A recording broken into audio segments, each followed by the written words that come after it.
Good morning, Mr. Seto, and it's my pleasure again to have a chance. My name is Luceno. I'm calling from Kakamega. Hi, Luceno.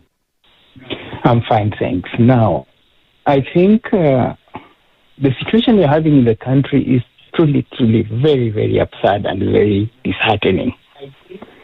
But as it were, the president cannot avoid responsibility because in public leadership and public policy, everything rises and falls at the leadership.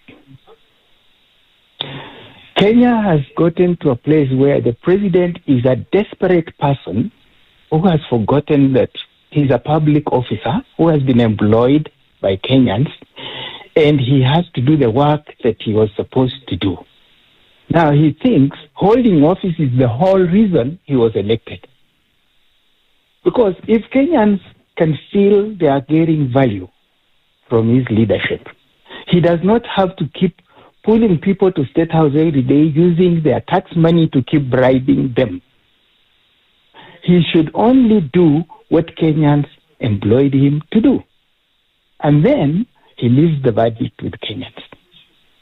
He has gotten to a place where he's hurting Kenyans because he thinks his personal ego and ambition is greater than the bigger good for the country.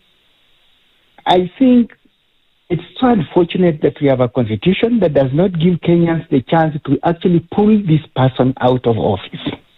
And I think that's the conversation Kenyans must seriously focus on. When you get a person like Trump, who is drawing the whole country into a mess, how do you get rid of this person?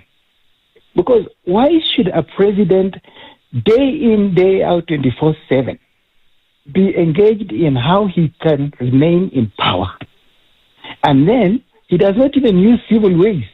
Using goons, for sure, is not one of the ways that anybody can indicate to anybody that he enjoys popular mandate and confidence. Because the security agencies are under the executive.